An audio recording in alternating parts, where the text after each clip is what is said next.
warahmatullahi wabarakatuh. Salam sejahtera untuk Anda semua.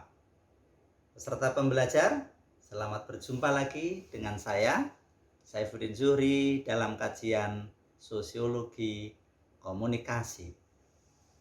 Para peserta pembelajar, pada pertemuan ini kita akan bahas topik yang berjudul struktur dan proses sosial.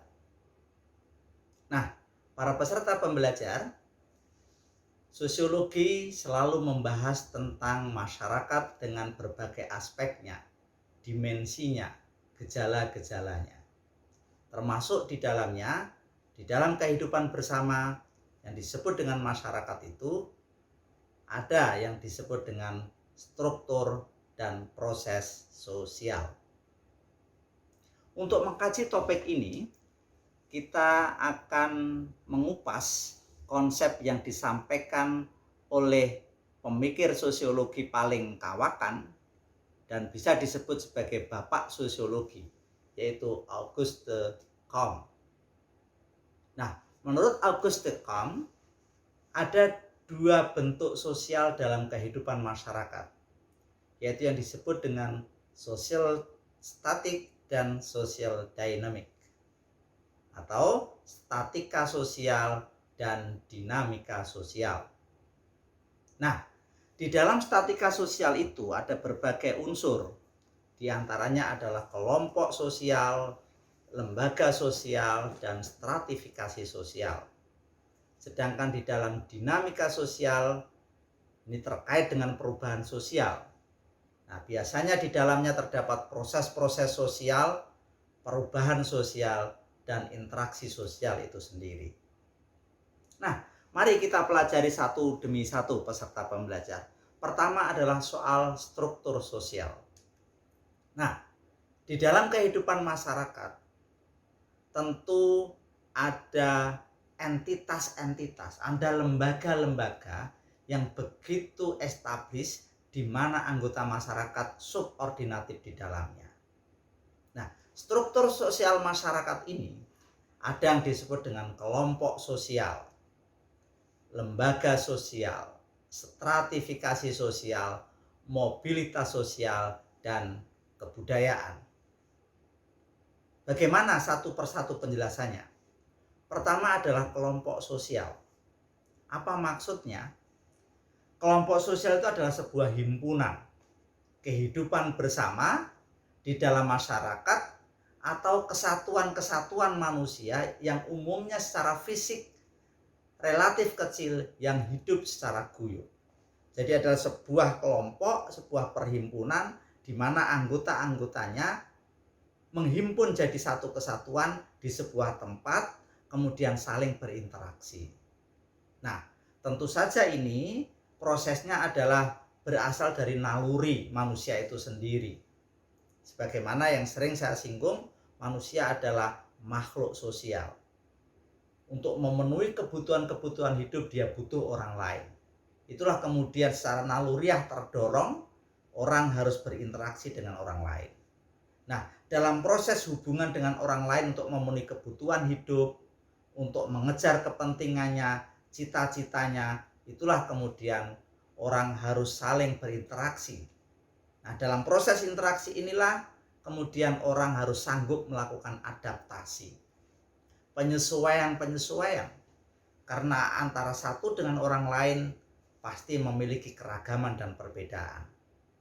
Nah, disinilah kemudian ada proses interaksi, ada dinamika antar anggota masyarakat saling berhubungan, kemudian ada pertukaran, ada proses adaptasi, penyesuaian, sehingga dalam proses itulah muncul yang namanya kelompok sosial. Di dalamnya ada struktur, ada bagan, ada lembaga yang akan mengatur bagaimana tata cara anggota masyarakat hidup di dalamnya.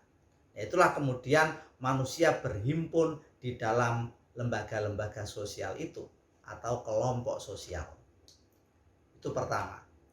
Nah, tentu di dalam kelompok sosial ini ada berbagai tipe. Ada formal sekunder, ada formal primer, ada informal sekunder, ada informal primer. Ya, formal sekunder contohnya adalah ketika orang berhimpun berdasarkan ikatan kelompok yang bersifat resmi, mengikat, tetapi ini bersifat sekunder, tidak yang utama. Nah, biasanya orang berkelompok dalam satuan-satuan ini dalam sebuah organisasi yang bersifat formal, contohnya ikatan kerja, profesi, dan lain sebagainya. Kemudian ada kelompok formal primer, ya.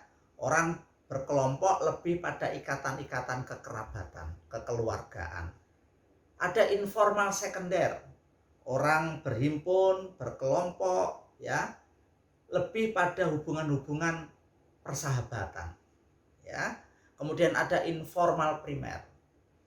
Ini adalah sebuah anggota masyarakat yang berkelompok tetapi tidak tertampung dalam jenis informal sekunder.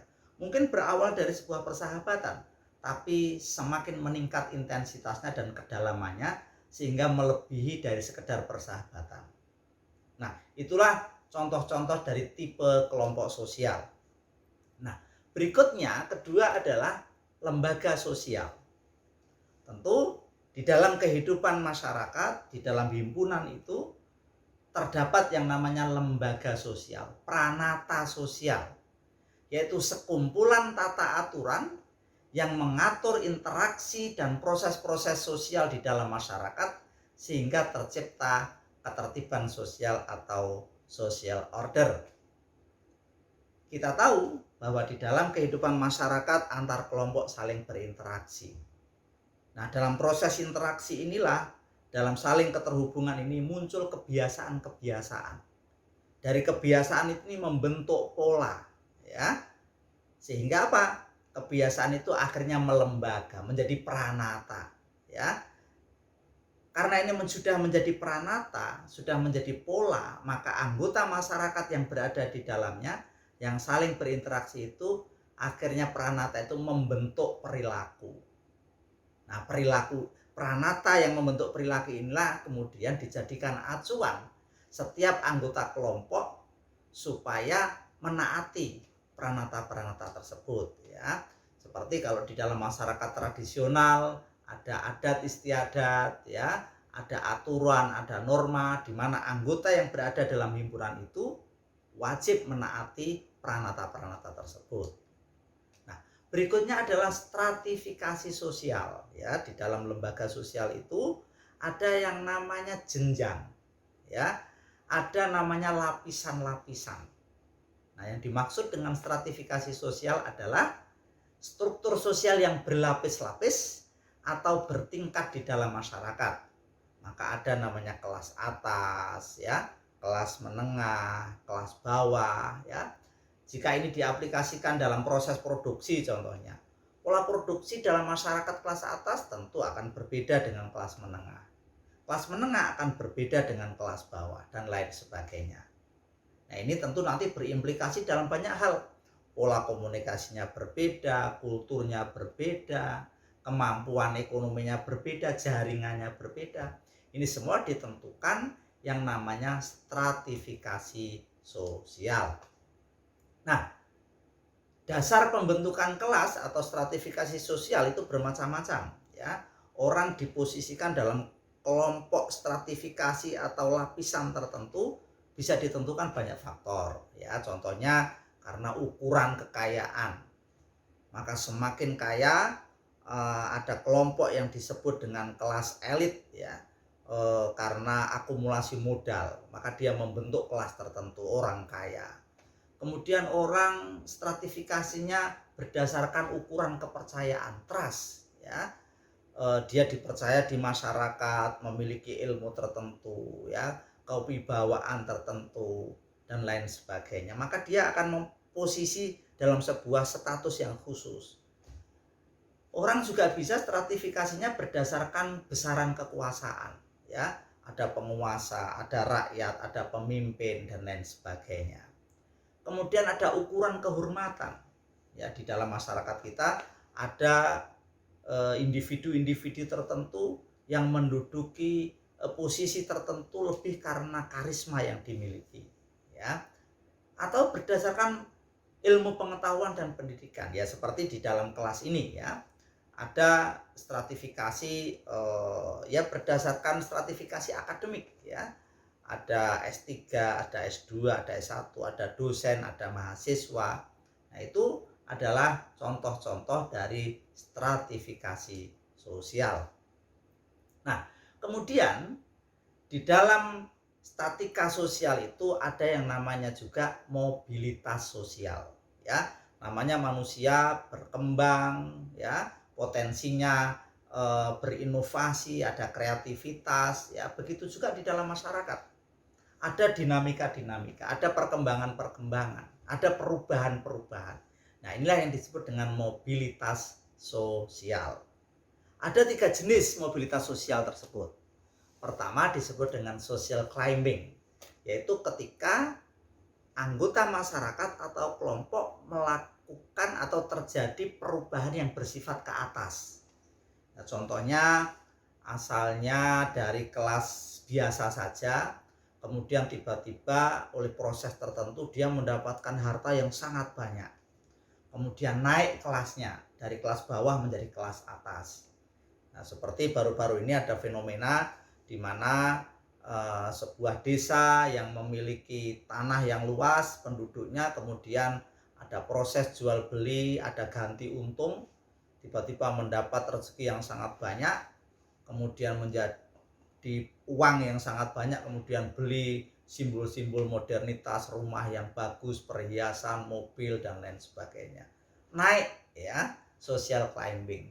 Bisa juga naiknya bukan karena harta, tapi karena prestasi tertentu, karena akses, karena kekuasaan. Asalnya rakyat biasa naik ya menjadi elit dan lain sebagainya. Itu disebut dengan social climbing. Ada juga sosial horizontal, yaitu ketika anggota masyarakat atau kelompok terjadi mobilitas, terjadi perubahan tapi setara perubahan itu. Jadi hanya bergeser saja. Bisa karena profesi tertentu berpindah, karena ekonominya, sektornya berpindah dan lain sebagainya. Itu tidak banyak perubahan budayanya tapi ada pergeseran yang bersifat setara. Itu namanya sosial horizontal. Ada juga social sinking, yaitu sebuah mobilitas sosial yang jatuh ke bawah. Ketika seseorang atau individu dalam masyarakat karena proses tertentu ya kemudian jatuh ke bawah. Asalnya kaya menjadi miskin.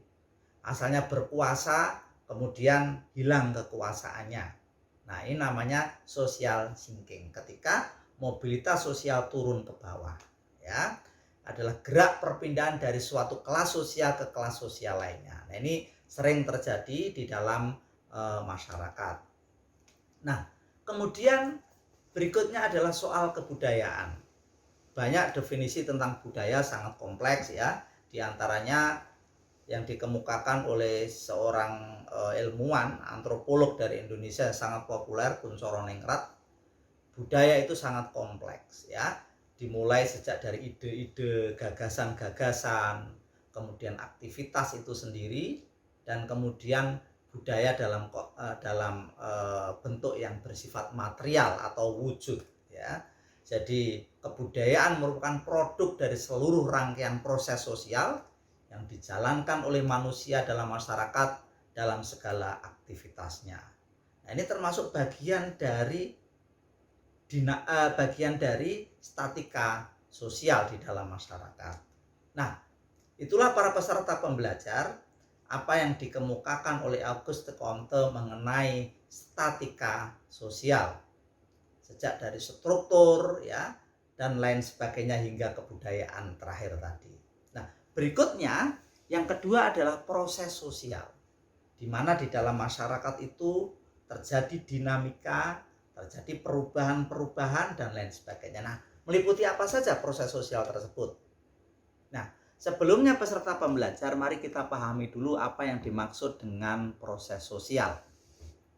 Nah, di dalam masyarakat ada subjek-subjek yang melakukan tindakan tertentu. Sejak dari unitnya itu individu, kelompok hingga masyarakat. Ini yang disebut dengan entitas sosial, subjek dari masyarakat. Nah, kemudian entitas sosial ini melakukan interaksi sosial. tindakan-tindakan yang saling berhubungan untuk memenuhi kebutuhan dan kepentingan. Nah, disinilah terjadi kontak sosial, terjadi tindakan komunikasi, dan lain sebagainya. Nah, dari itu kemudian muncullah apa yang disebut dengan perubahan sosial. Nah, perubahan ini bisa bersifat positif maupun bisa bersifat negatif, ya. Positif dalam pengertian ketika perubahan atau proses sosial itu memberi kemajuan dan nilai-nilai yang bersifat baik. Negatif adalah ketika perubahan itu justru mengarah pada kerugian dan hal-hal yang bersifat merusak. Nah, itulah pengertian dari proses sosial. Nah, para peserta pembelajar, di dalam proses sosial itu ada lingkup-lingkup, ada lapisan-lapisan yang ada di dalam kehidupan masyarakat. Nah, pertama adalah tentu saja individu sebagai subjek utama dalam sebuah tindakan. Kemudian lapis berikutnya adalah kelompok, ya. Kemudian lebih luas lagi adalah masyarakat, dan paling luas adalah global. Inilah yang menyebabkan kontak-kontak sosial itu terjadi dalam ruang lingkup seperti itu. Semakin mobilitasnya tinggi, semakin teknologinya canggih, biasanya kontak sosialnya menjadi semakin luas. Semakin terbatas aksesnya, biasanya kontak sosialnya juga semakin sempit. Nah, terdapat dua jenis kontak sosial yang disebut dengan jenis kontak sosial primer dan jenis kontak sosial sekunder. Jenis kontak sosial primer adalah ketika proses interaksi atau komunikasi itu terjadi secara langsung, yaitu antara komunikator dengan komunikan. Itu yang disebut dengan primer, jadi bersifat direct, bersifat langsung. Dan yang kedua adalah jenis kontak sosial sekunder. Ketika apa? Proses komunikasi, proses interaksi itu muncul di tengahnya yang disebut dengan media. Jadi proses komunikasi dimediasi. Ya, jadi bukan bersifat langsung tapi sudah melalui media. Nah, para peserta pembelajar, kedua yang harus kita pahami adalah soal komunikasi. Tentu ini ranah ilmu Anda, kajian program studi Anda, saya tidak usah detail membahas ini, hanya intinya adalah ada berbagai unsur dalam komunikasi, diantaranya adalah sumber informasi, media informasi, penerima informasi, dan pemaknaan dari informasi. Nah, kemudian peserta pembelajar, tentang proses interaksi sosial ada dua jenis yang disebut dengan proses asosiatif dan proses disosiatif. Proses asosiatif adalah ketika interaksi sosial tersebut bersifat simbiose mutualisme, bersifat sinergis antara komunikan dan komunikator. Pesan-pesan tersebut bisa dipertukarkan secara lancar. Disitulah kemudian muncul pemaknaan yang ditangkap bersama. Muncul kolaborasi, kerjasama, penerimaan, dan lain sebagainya. Itu disebut dengan proses asosiatif. Yang kedua adalah proses disosiatif. Ketika proses komunikasi atau interaksi sosial itu tidak bertemu pada titik temu yang sama, tetapi justru saling bertolak belakang. Muncul konflik, muncul distorsi, muncul deviasi, muncul manipulasi. Nah, sehingga di dalam hubungan-hubungan sosial tersebut memunculkan bukan saling bertemu tapi justru saling berlawanan. Itu disebut dengan proses disosiatif. Nah, itulah para peserta pembelajar topik mengenai struktur dan proses sosial. Itu konsep-konsep dan teori yang dikutip dari konsepnya Auguste Comte. Saya berharap peserta pembelajar untuk mengembangkan dan mendalami dengan melihat fenomena di hidup dalam masyarakat kita masing-masing.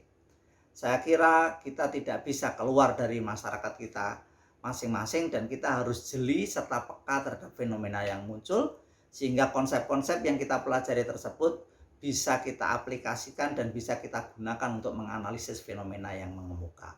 Saya berharap peserta pembelajar memperkaya diri dengan berbagai referensi, dan sampai di sini pertemuan kita akan kembangkan dalam interaksi di dalam proses pembelajaran. Demikian kurang lebihnya mohon maaf, semoga bermanfaat dan sampai jumpa dalam topik kajian berikutnya. Sekian, terima kasih. Wassalamualaikum warahmatullahi wabarakatuh. I'm an icon, man. And my girl about a 10. I should fuck her in the Benz.